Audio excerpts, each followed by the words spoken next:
Hi all, this is ANJ from RACE. So NEET Chemistry previous years repeated ആയിട്ട് ചോദിച്ചിട്ടുള്ള some most important questions നമ്മൾ കാണാൻ പോവാണ്. മക്കളെ ആദ്യത്തെ ചോദ്യം ഇതാ, identify the product for the following reaction. ഒരു കെമിക്കൽ റിയാക്ഷൻ തന്നിട്ടുണ്ട്, അതിന്റെ പ്രൊഡക്റ്റ് നിങ്ങൾ ഐഡന്റിഫൈ ചെയ്യാം. ഇവിടെ നിങ്ങൾക്ക് തന്നിരിക്കുന്നത് ഈത്തൈൻ ആണ്. ഈത്തൈൻ ഹൈപ്പോക്ലോറസ് ആസിഡുമായിട്ട് റിയാക്ട് ചെയ്താൽ കിട്ടുന്ന പ്രൊഡക്റ്റ് ആണ് നിങ്ങൾ ഐഡന്റിഫൈ ചെയ്യേണ്ടത്. ഇപ്പോൾ ഈത്തൈൻ അല്ല നിങ്ങൾക്ക് തന്നിരിക്കുന്നത് CH3 CH double bond CH2 ആണെന്ന് കരുതുക. ഓക്കെ, ഇത് HOCl റിയാക്ട് ചെയ്താൽ നിങ്ങൾക്ക് ഏത് പ്രൊഡക്റ്റ് ആയിരിക്കും കിട്ടുക? നമ്മുടെ അഡെൻഡത്തിന്റെ, അതായത് നമ്മുടെ റിയേജന്റിന്റെ നെഗറ്റീവ് പാർട്ട് OH മൈനസ് അല്ലെ, പോസിറ്റീവ് എന്ന് പറയുന്നത് Cl+. നെഗറ്റീവ് പാർട്ട് എങ്ങോട്ടേക്ക് പോകും? Negative part of the addendum will goes to the doubly bonded carbon containing lesser number of hydrogen. ഇവിടെ ആർക്കാണ്? ദ ഡബ്ലി ബോണ്ടഡ് കാർബണിലെ ലെസ്സർ നമ്പർ ഓഫ് ഹൈഡ്രജൻ ഉള്ളത് ഇവിടേക്കാണ് അല്ലെ, ഈ കാർബൺ ആണ്. സോ അങ്ങോട്ടേക്കായിരിക്കും OH അറ്റാച്ച് ചെയ്യുക.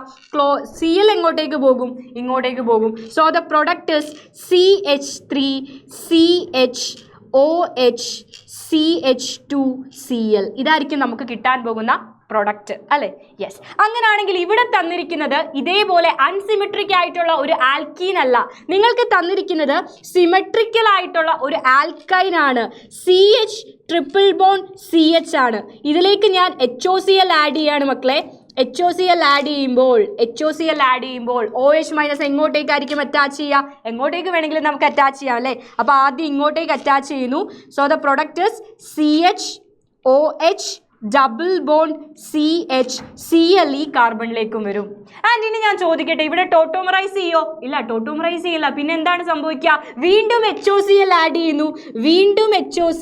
ചെയ്യുന്നു ആൻഡ് OH എങ്ങോട്ടേക്ക് പോകുമെന്ന് ചോദിച്ചാൽ ആദ്യം നിങ്ങൾ ഏത് കാർബണിലേക്കാണ് OH ആഡ് ചെയ്തത്? അതേ കാർബണിലേക്ക് തന്നെ OH ആഡ് ചെയ്യുക. സോ CHOH അതേ കാർബണിലേക്ക് വീണ്ടും നമ്മൾ OH ആഡ് ചെയ്യുന്നു ആൻഡ് CH അതേ കാർബണിലേക്ക് തന്നെ Cl ആഡ് ചെയ്യുന്നു. ആൻഡ് ഇവിടെ ശ്രദ്ധിക്കേണ്ടത് OH രണ്ടും വന്നിരിക്കുന്നത് സെയിം കാർബണിലാണ്. അങ്ങനെ പറ്റുമോ? ഇല്ല. അപ്പോൾ അവിടെ എന്ത് സംഭവിക്കും?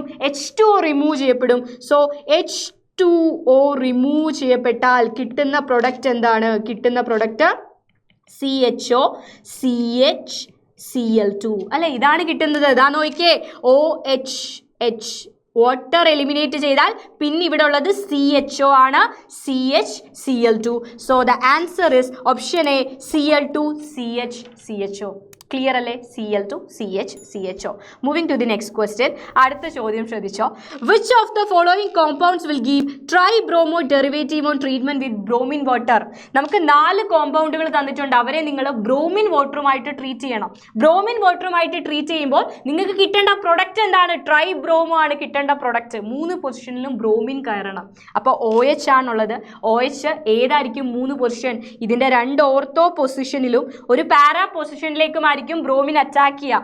അപ്പൊ നിങ്ങൾ ശ്രദ്ധിക്കുക മക്കൾ, ആദ്യത്തെ കോമ്പൗണ്ട് ആക്ടിവേറ്റഡ് ആണോ? അല്ല, നമ്മുടെ റിംഗ് ആക്ടിവേറ്റഡ് അല്ല. കാരണം ശ്രദ്ധിക്കുക, ഓക്സിജന്റെ ലോൺ പെയർ അവിടെ റെസൊണൻസിന് അവൈലബിൾ അല്ല, ഡയറക്ട്ലി അറ്റാച്ച്ഡ് അല്ല. സോ ആദ്യത്തെ കോംപ്ലക്സ് നോക്കണ്ട, അവിടെ നിങ്ങൾക്ക് എന്ത് കിട്ടില്ല? പ്രൊഡക്റ്റ് കിട്ടില്ല. ഓപ്ഷൻ സിയും ഓപ്ഷൻ ഡിയും നിങ്ങൾ നോക്കുക. ഓപ്ഷൻ സിയിലും ഓപ്ഷൻ ഡിയിലും എന്താ പ്രത്യേകത? ഓപ്ഷൻ സിയിൽ നോക്കുക, നമ്മുടെ ഓർത്തോ പൊസിഷനും പാരാ പൊസിഷനും നോക്കിയാൽ ഓർത്തോ പൊസിഷൻ ബ്ലോക്ക്ഡ് ആണ്, അങ്ങോട്ടേക്ക് ബ്രോമിന് ഒന്ന് കയറാൻ പറ്റില്ല. സോ 3 ബ്രോമിൻ നമുക്ക് അവിടെ ആഡ് ചെയ്യാൻ പറ്റില്ല. അപ്പോൾ ഈ പ്രൊഡക്റ്റും നമുക്ക് കിട്ടില്ല. ആൻഡ് ഓപ്ഷൻ ഡിയിൽ തീരെ പറ്റില്ല അല്ലേ? ഇതാ നോക്കുക, പാരാ പൊസിഷൻ ബ്ലോക്ക്ഡ് ആണ്. ഇത് ഓർത്തോ പൊസിഷൻ 2 അവൈലബിൾ ആണ്, ബട്ട് പാരാ പൊസിഷൻ ബ്ലോക്ക്ഡ് ആണ്. സോ അവിടെയും ബ്രോമിന് വന്ന് കയറാൻ പറ്റില്ല. അപ്പോൾ അവിടെയും നമുക്ക് പ്രൊഡക്റ്റ് കിട്ടില്ല. ആൻഡ് ഇനി റിമൈൻ ചെയ്യുന്നത് ഓപ്ഷൻ ബി ആണ്. ഓപ്ഷൻ ബി നോക്കുകയാണെങ്കിൽ ഇതാണ് 2 ഓർത്തോ പൊസിഷൻ, പാരാ പൊസിഷൻ, 3 പൊസിഷനും അവൈലബിൾ ആണ്. 3 ബ്രോമിൻ അവിടേക്ക് വന്ന് ആഡ് ചെയ്യാൻ സാധിക്കും. ശരിക്കും ഇവിടെ ഒരു സ്റ്റെറിക് ഇഫക്റ്റ് ഉണ്ട്. ഇവിടേക്ക് ബ്രോമിൻ വരുമ്പോൾ ഒരു ചെറിയ സ്റ്റെറിക് ഇഫക്റ്റ് ഉണ്ട്, എന്നാൽ പോലും ആ 3 പൊസിഷനും അവൈലബിൾ ആണ്. So the answer is option B. Clear അല്ലേ? യെസ്. അടുത്ത ചോദ്യം. Which of the following is most acidic? തന്നിരിക്കുന്ന കോമ്പൗണ്ടുകളിൽ അസിഡിറ്റി ഏറ്റവും കൂടിയ കോമ്പൗണ്ട് ഏതാണ്? ശ്രദ്ധിച്ചു നോക്കണം, ശ്രദ്ധിച്ചിരിക്കണം. യെസ്, ആദ്യം തന്നിരിക്കുന്നത് ഫീനോൾ ആണ് അല്ലേ? അപ്പോൾ ഈ 4 കോമ്പൗണ്ടുകളുടെയും കോൺജുഗേറ്റ് ബേസ് മക്കൾ എഴുതുക. ഹൈഡ്രജൻ റിമൂവ് ചെയ്താൽ നിങ്ങൾക്ക് കിട്ടുന്ന പ്രൊഡക്റ്റ്, അതാണ് കോൺജുഗേറ്റ് ബേസ് നോക്കുക. കോൺജുഗേറ്റ് ബേസിൽ ഏതിലാണോ ഏറ്റവും കൂടുതൽ സ്റ്റെബിലിറ്റി ആ ആളായിരിക്കും, അതിൻ്റെ ഓണർ ആയിരിക്കും അസിഡിറ്റി ഏറ്റവും കൂടിയ ആൾ. യെസ്, നമുക്ക് ചെയ്ത് നോക്കാം, അപ്പോൾ നിങ്ങൾക്ക് മനസ്സിലാവും. യെസ്, ആദ്യം ഫീനോൾ നോക്കുക. ഫീനോൾ നോക്കിയേ, ഫീനോൾ OH. ഫിനോളിൻ്റെ കോൺജുഗേറ്റ് ബേസ് എങ്ങനെ വരയ്ക്കുക? ഹൈഡ്രജൻ റിമൂവ് ചെയ്താൽ പിന്നെ കിട്ടുന്നത് ഫിനോക്സൈഡ് അയോൺ ആണ് അല്ലേ? ഫിനോക്സൈഡ് അയോൺ ആണ് നമുക്ക് കിട്ടുക. O- ആണ് കിട്ടുക ഫിനോക്സൈഡ് അയോൺ. ആൻഡ് ഈ ഫിനോക്സൈഡ് അയോണിൻ്റെ റെസൊനേറ്റിംഗ് സ്ട്രക്ചേഴ്സ് ഞാൻ വരച്ച് നോക്കുകയാണെങ്കിൽ, ഇപ്പം നമുക്ക് വരയ്ക്കാൻ സമയമില്ല, റെസൊനേറ്റിംഗ് സ്ട്രക്ചേഴ്സ് നിങ്ങൾ വരയ്ക്കുകയാണെങ്കിൽ നിങ്ങൾക്ക് 5 കനോണിക്കൽ സ്ട്രക്ചേഴ്സ് ആയിരിക്കും കിട്ടുക, 5 റെസൊനേറ്റിംഗ് സ്ട്രക്ചേഴ്സ് ആയിരിക്കും കിട്ടുക. Okay. And next one is ethanol. എത്തനോളിൻ്റെ കാര്യം നമുക്ക് വരച്ച് നോക്കേണ്ട ആവശ്യമുണ്ടോ? ഇല്ല, വരച്ച് നോക്കാൻ പറ്റില്ല അല്ലേ? എത്തനോളിൻ്റെ കേസ് എടുക്കുകയാണെങ്കിൽ ഇവിടെ CH3 CH2 ethyl group, ethyl ഗ്രൂപ്പിൻ്റെ +I ഇഫക്റ്റ് ആണ് അവിടെ ഉള്ളത്. +I ഇഫക്റ്റ് എന്ന് പറയുന്നത് ഡീസ്റ്റെബിലൈസിങ് ഇഫക്റ്റാ. അപ്പോൾ ഈ കൂട്ടത്തിൽ ഏറ്റവും സ്റ്റെബിലിറ്റി കുറവുള്ള ആള് ഇയാളായിരിക്കും. അതുകൊണ്ട് തന്നെ അസിഡിറ്റി ഏറ്റവും കുറവുള്ളത്, അസിഡിറ്റി ഏറ്റവും കുറവ് ഇയാൾക്കായിരിക്കും. ഡീസ്റ്റെബിലൈസിങ് ഇഫക്റ്റ് ആണ് എന്ത്? +I effect. അതുകൊണ്ട് തന്നെ ആൽക്കഹോൾ ആയിരിക്കും ഇക്കൂട്ടത്തിൽ ഏറ്റവും അസിഡിറ്റി കുറഞ്ഞ ആള്. Next one CH3COOH, acetic acid. Yes, acetic ആസിഡിൻ്റെ കാര്യം നോക്കിയേ. CH3COOH. മക്കളെ, ഇതിൽ നിന്നൊരു ഹൈഡ്രജൻ റിമൂവ് ആയി കഴിഞ്ഞാൽ, ഒരു H+ റിമൂവ് ആയി കഴിഞ്ഞാൽ കിട്ടുന്ന കോൺജുഗേറ്റ് ബേസ് എന്താണ്? CH3COO-. ഞാൻ ഇങ്ങനെ ഒന്ന് എഴുതുക കേട്ടോ, CH3COO- എന്ന് എഴുതുകയാണ്. യെസ്, CH3COO- ഒരു ഹൈഡ്രജൻ പോയി, H+ പോയി. ഓക്കെ. ആൻഡ് ഇനി ഇതിൻ്റെ റെസൊനേറ്റിംഗ് സ്ട്രക്ചേഴ്സ് നമുക്ക് എങ്ങനെ വരയ്ക്കാൻ സാധിക്കും? ഇതിൻ്റെ റെസൊനേറ്റിംഗ് സ്ട്രക്ചേഴ്സ് നിങ്ങളൊന്ന് നോക്കിക്കേ. ഈ O- ഇങ്ങോട്ടേക്ക് ഷിഫ്റ്റ് ആകും. O- ഇങ്ങോട്ടേക്ക് ഷിഫ്റ്റ് ആയാൽ ഈ ഡബിൾ ബോണ്ട് ഇങ്ങോട്ടേക്ക് ഷിഫ്റ്റ് ആകും. ഷിഫ്റ്റ് ആയി കഴിയുമ്പോൾ നിങ്ങൾക്ക് കിട്ടാൻ പോകുന്നത് CH3CO- ഡബിൾ ബോണ്ട് O അല്ലെ? ഇതാണ് നിങ്ങൾക്ക് കിട്ടാൻ പോകുന്നത്. സോ നിങ്ങൾക്ക് 1 2 കനോണിക്കൽ സ്ട്രക്ചേഴ്സ് കിട്ടി. അപ്പോൾ ഇക്കൂട്ടത്തിൽ ആരാണ് കൂടുതൽ സ്റ്റേബിൾ? ആരായിരിക്കും കൂടുതൽ സ്റ്റേബിൾ? നിങ്ങൾ പഠിച്ചിട്ടുള്ളത് ആർക്കാണോ റെസൊനേറ്റിംഗ് സ്ട്രക്ചേഴ്സിൻ്റെ എണ്ണം കൂടുതൽ അയാളായിരിക്കും കൂടുതൽ സ്റ്റേബിൾ എന്നാ. അപ്പോൾ ആദ്യത്തെ കോമ്പൗണ്ട് ആണോ കൂടുതൽ സ്റ്റേബിൾ?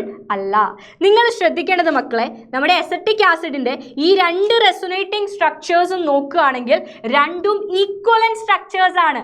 ഇവ രണ്ടുപേരും ഈക്വലന്റ് ആണ്. അതേപോലെ നെഗറ്റീവ് ചാർജ് വന്നിരിക്കുന്നത് ഇലക്ട്രോ നെഗറ്റീവ് ആയിട്ടുള്ള ഓക്സിജൻ ആറ്റത്തിലാണ്. അങ്ങനെയാണെങ്കിൽ ആ കോമ്പൗണ്ട് കൂടുതൽ സ്റ്റേബിൾ ആയിരിക്കും. അപ്പം അങ്ങനെ നോക്കിയാൽ ആരാണ് ഇതിൽ കൂടുതൽ സ്റ്റേബിൾ? ഇയാളാണ് കൂടുതൽ സ്റ്റേബിൾ. ബിക്കോസ് അയാളുടെ canonical structures, the 2 canonical structures are equivalent with negative charge on electronegative oxygen atom. അപ്പോൾ ആരായിരിക്കും കൂടുതൽ സ്റ്റേബിൾ? രണ്ടാമത്തെ ആൾ കൂടുതൽ സ്റ്റേബിൾ ആയാൽ അസിഡിറ്റി കൂടുതൽ ആർക്കായിരിക്കും? അസറ്റിക് ആസിഡിനായിരിക്കും. ആരെക്കാളും? ദാൻ ഫിനോളിനേക്കാളും. അടുത്ത കോമ്പൗണ്ട് സൾഫോണിക് ആസിഡ് അല്ലെ? Methyl sulphonic acid CH3SO3H. Okay, methyl sulphonic ആസിഡിൻ്റെ കോൺജുഗേറ്റ് ബേസ് ഞാൻ എഴുതാൻ പോവാ.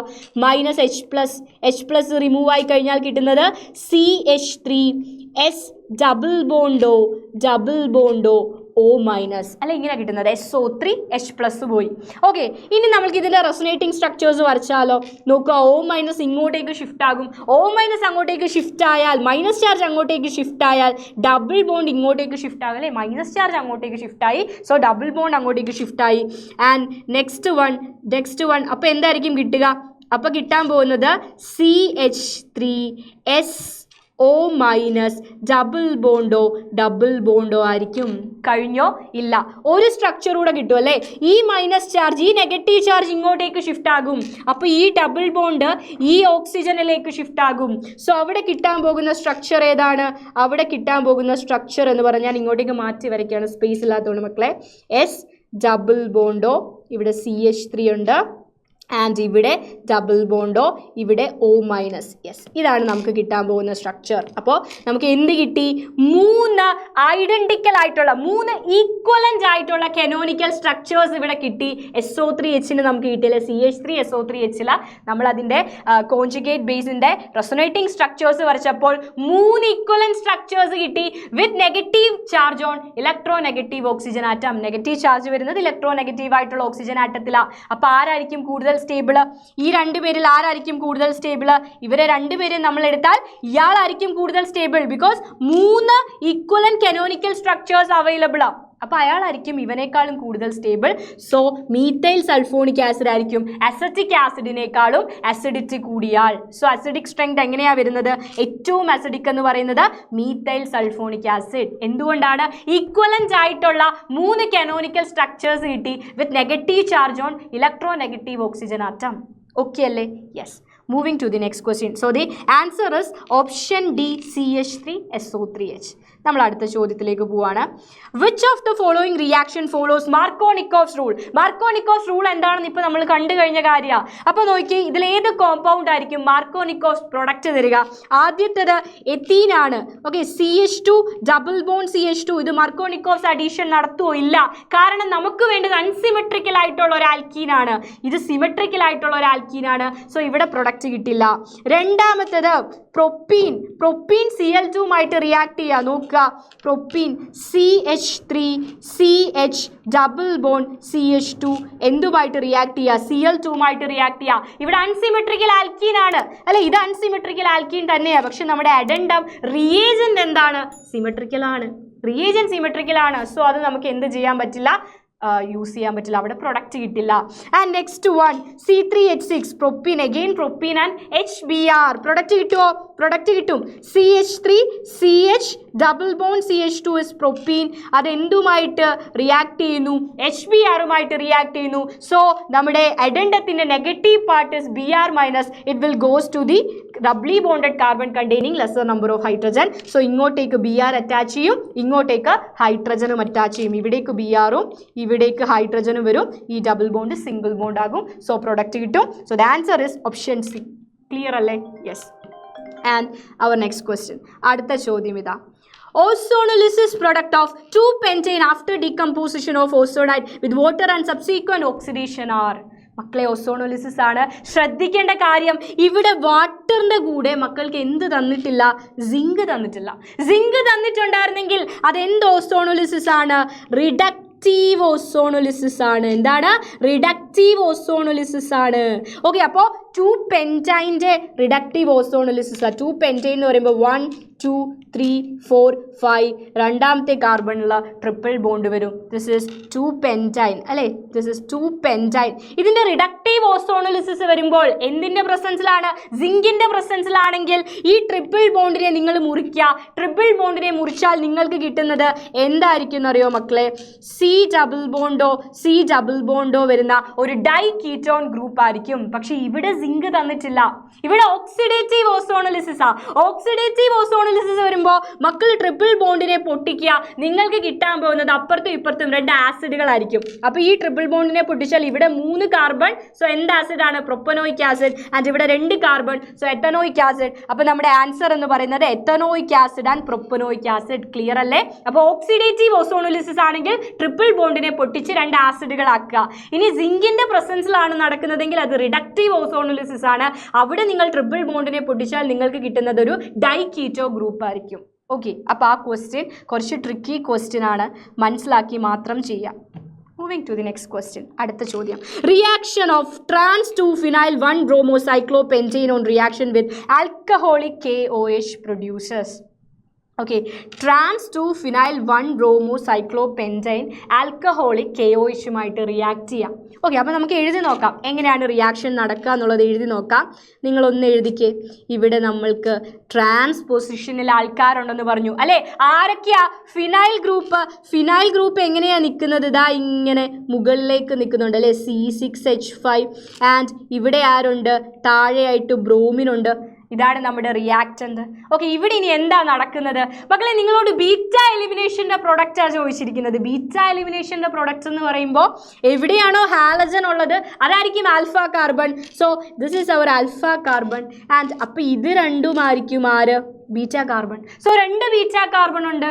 2 ബീറ്റ കാർബൺ ഉണ്ട്. അപ്പോൾ ബീറ്റ എലിമിനേഷൻ എന്ന് പറയുമ്പോൾ ബീറ്റ കാർബണിലുള്ള hydrogen atom, beta hydrogen atom, beta hydrogen ആറ്റത്തിൻ്റെ കൂടെ ബ്രോമിൻ പോകണം, ഹാലജൻ പോകണം, HBr എലിമിനേറ്റ് ചെയ്തു പോകും. ഓക്കെ, അപ്പോൾ ഈ BR ഇവിടെയുള്ള ഇവിടെയും ആരുണ്ട്? ഇവിടെയും ഹൈഡ്രജൻ ആറ്റം ഉണ്ട്. അത് ബീറ്റ ഹൈഡ്രജൻ ആറ്റമാണ്. ഇവിടെയും ഹൈഡ്രജൻ ആറ്റം ഉണ്ട്. അതും ബീറ്റ ഹൈഡ്രജൻ ആറ്റാണ്. അപ്പോൾ നമ്മുടെ BR ഈ Hൻ്റെ കൂടെ പോവോ അതോ ഈ Hൻ്റെ കൂടെ പോവോ? ഇതാണ് നമ്മുടെ പ്രശ്നം. ഇതറിഞ്ഞെങ്കിൽ മാത്രമേ നമുക്ക് എന്ത് എഴുതാൻ പറ്റൂ? നമ്മുടെ പ്രൊഡക്റ്റ് എഴുതാൻ പറ്റൂ. അപ്പോൾ ഞാൻ 2 പ്രൊഡക്റ്റും എഴുതി നിങ്ങളെ കാണിക്കാം. 2 പ്രൊഡക്റ്റും നമുക്ക് എഴുതി നോക്കാം. ഓക്കെ, ആദ്യം നമ്മുടെ നമ്മുടെ ബ്രോമിൻ, ആദ്യം നമ്മുടെ ബ്രോമിൻ ആരുടെ കൂടെ പോന്നു? ദാ ഇവിടെയുള്ള ഈ ഹൈഡ്രജൻ ആറ്റത്തിൻ്റെ കൂടെ പോവാണ്. അങ്ങനെയാണെങ്കിൽ ഇവിടെ എന്ത് ബോണ്ട് വരും? ഡബിൾ ബോണ്ട് വരും അല്ലേ? ആൻഡ് ഇവിടെ ആരുണ്ട്? ഇവിടെ നമ്മുടെ C6H5 ഫിനൈൽ ഉണ്ട്. ഓക്കെ, ആൻഡ് ഇനി ഈ ഹൈഡ്രജൻ ആറ്റത്തിൻ്റെ കൂടെയാണ് ബ്രോമിൻ പോകുന്നതെങ്കിലോ ഇവിടെയാണ് ഡബിൾ ബോണ്ട് വരിക. ഈ ഹൈഡ്രജൻ്റെ കൂടെ പോകുമ്പോൾ ഡബിൾ ബോണ്ട് ഇവിടെ വരും, ബ്രോമിൻ ഈ ഹൈഡ്രജൻ്റെ കൂടെ പോകുമ്പോൾ ഡബിൾ ബോണ്ട് ഇവിടെ വരും. സോ നിങ്ങളൊന്ന് എഴുതിക്കുക, സ്ട്രക്ചർ എങ്ങനെ വരും? ഡബിൾ ബോണ്ട് വരുന്നത് ഇവിടാണ്, ആൻഡ് ഇവിടെ C6H5 ഉണ്ട്. ഏതായിരിക്കും പ്രൊഡക്റ്റ്? ഏതായിരിക്കും പ്രൊഡക്റ്റ്? ഇതിൽ ഏതാണ് പ്രൊഡക്റ്റ് എന്നുള്ളത് അവിടെ നിൽക്കട്ടെ. ഇതിൽ ആരാണ് സ്റ്റേബിൾ എന്ന് ചോദിച്ചാൽ this product is more stable. ഇതാണ് this product is actually thermodynamically stable. Thermodynamically stable ആയിട്ടുള്ള പ്രൊഡക്റ്റ് ഇതാണ്. എന്തുകൊണ്ടാണ് നമ്മുടെ അരോമാറ്റിക് റിങ്ങിന് കോൺജുഗേറ്റഡ് ഡബിൾ ബോണ്ട് വരുന്ന ഒരു പ്രൊഡക്റ്റ് കിട്ടി. അതുകൊണ്ട് തന്നെ ഇതായിരിക്കും മോർ സ്റ്റേബിൾ.